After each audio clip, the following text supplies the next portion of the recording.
Good afternoon, Team Beast, and for those of you joining us for the very first time, thank you for clicking on Beast Capacity Outdoors. As you can see from the intro, today we are doing bread. But I feel a little out of place.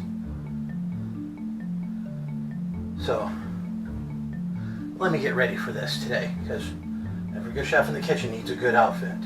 So let's do this, shall we? Oh, there we go. Much more suitable.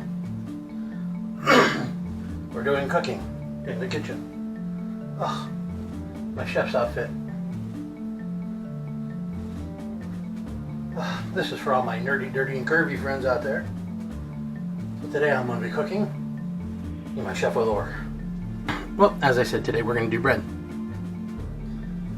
And not just any bread, we're going to do whole wheat bread. Because, well, it's better for you than the bleached crap that's out there.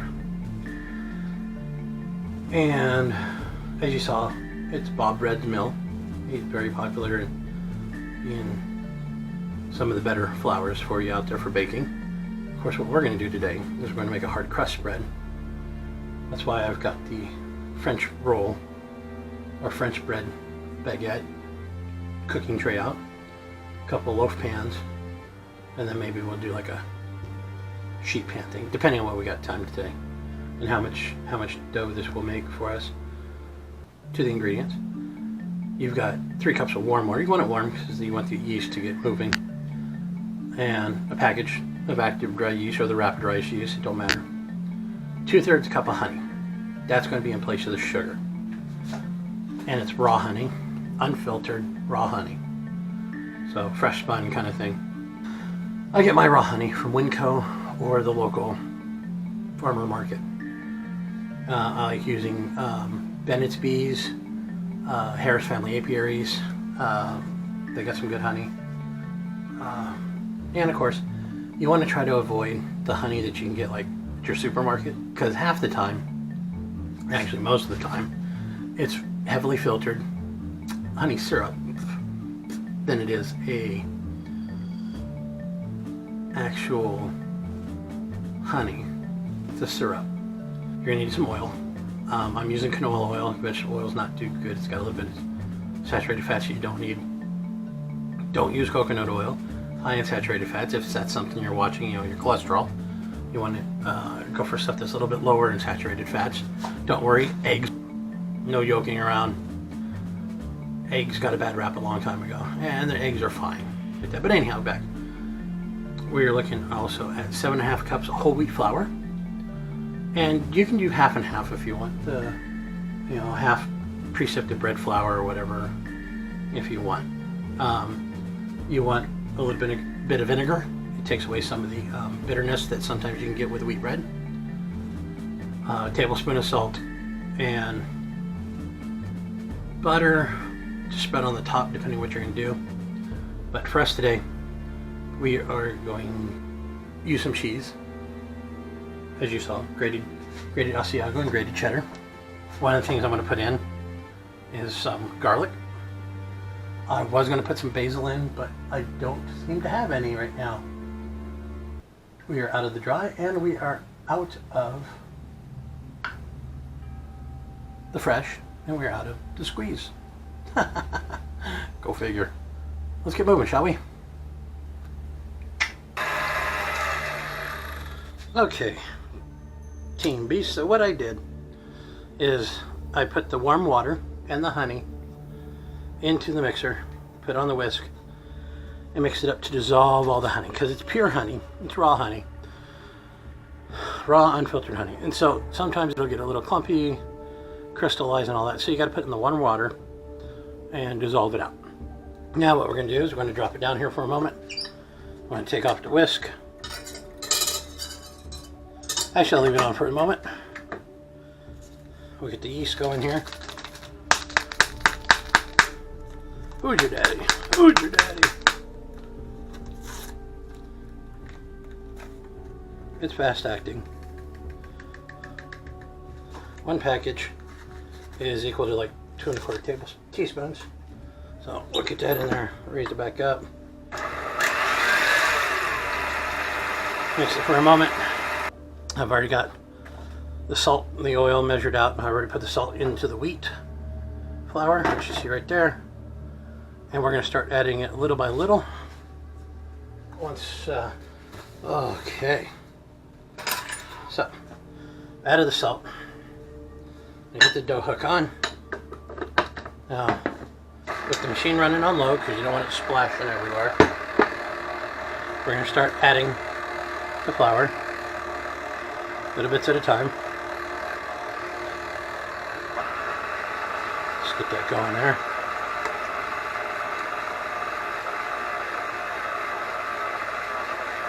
I didn't do it, but it's best to sift your flour beforehand.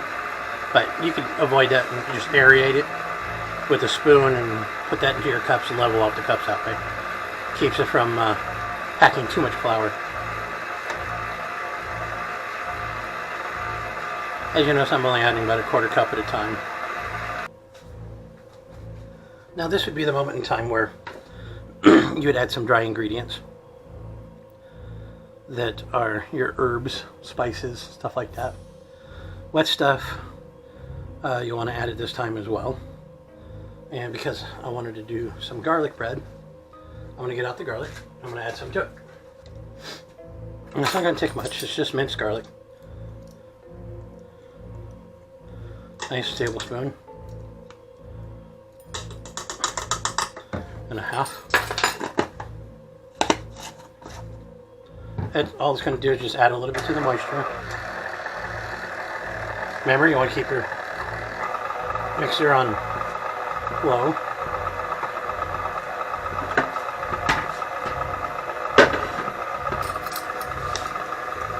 So we're going to do a garlic basil.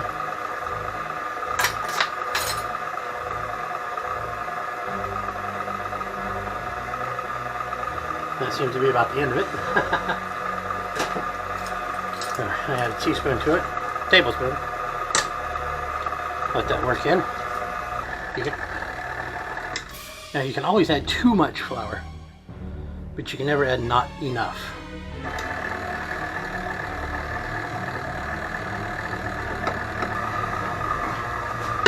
What I'm doing right now is prepping the bowl for rising.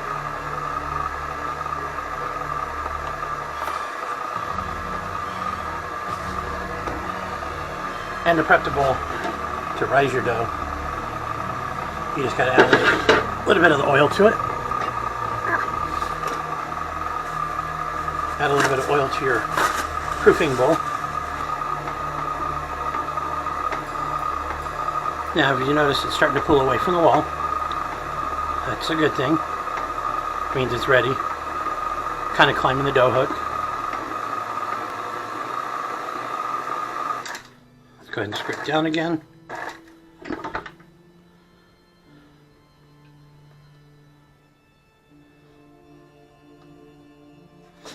Make sure all that flour's up off the bottom. Oh yeah, there's a little bit of flour down there. Oh yeah, that's looking beautiful.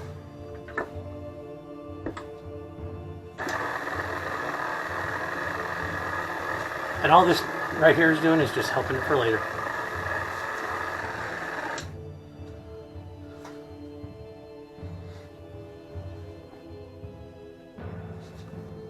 Okay. Drop that down, let it rest for a moment. Put some flour down. Pull this out of the bowl. Need it just for a little bit. Now what we're going to do, like I said, I've already oiled the bowl. I'm going to put this in there.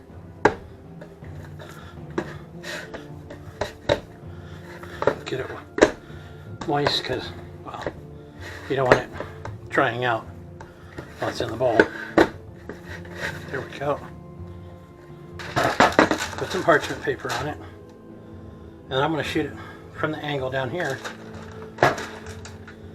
so you can watch it rise.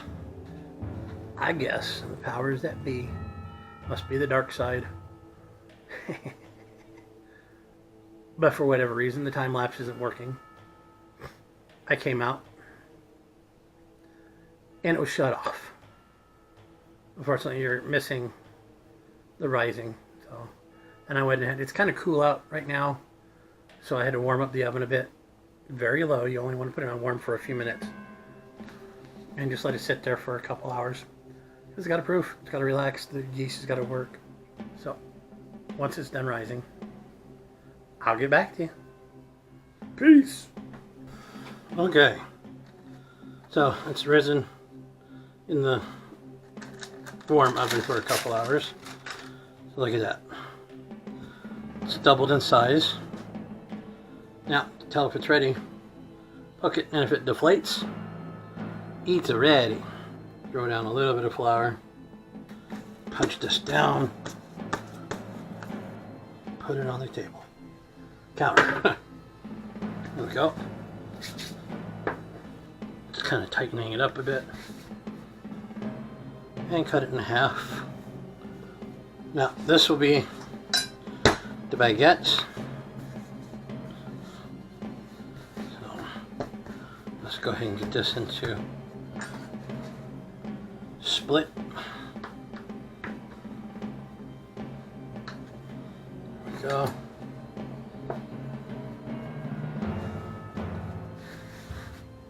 A bit of flour.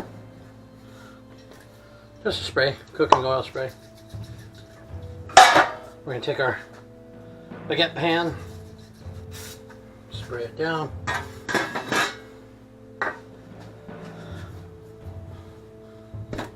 That's one. Okay. So, now that's done, take a knife. Usually best with the razor blade. Now in the oven, there's also a pan of water. This helps keep moisture in the air, and that also helps make the bread crunchy. We don't want to put any of the cheese on it yet. That we'll save for later. Now that's gone to the oven. That's at 200, and that's just so that way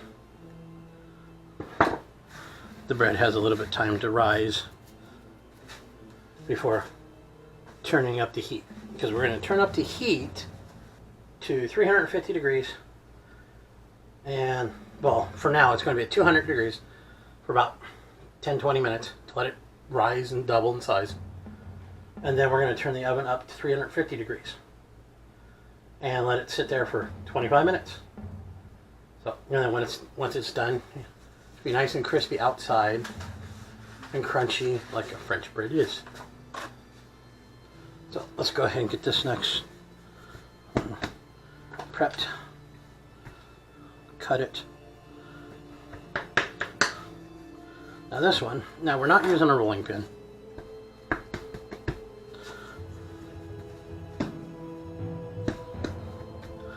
But if you wanted to, you could.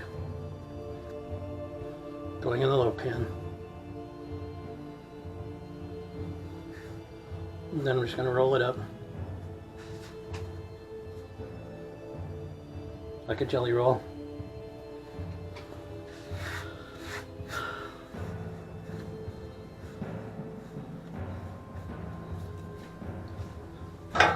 Ta-da! Once again, spray the pan.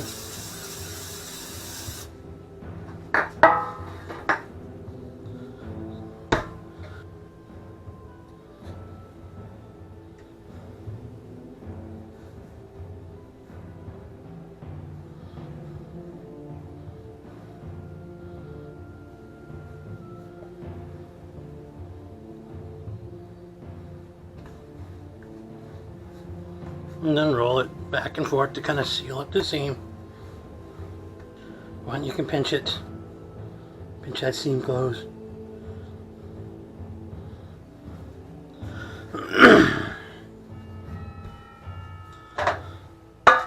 And then, bam, let it sit in that pan. Let these proof and rise. Get a wet, moist towel. Let it sit over it while they rise. Okay, for all you white bread people out there, I went ahead and mixed up a quick white bread, cheesy bread, and I'm about to now throw it in the bowl to proof. 3 cups of flour, half a cup of oil, teaspoon of salt, pack of yeast. There you go. And a 1/4 cup of honey. So yeah, it's quick and simple. This one will be the pull and fold technique. It looks a little wet right now, but that's okay. Flour will soak up a lot of moisture. And all that while it's sitting raises. So we'll give that a couple hours. That'll cook later tonight. That you'll probably see later. Maybe a couple of snippets at the end. Have a good one. See you when the bread's done. Now, is it fair for me to do this to you guys? I don't know. It's a little horrific. It is Halloween time. It is October. So I guess you guys will have to wait until the next video to see the finished product.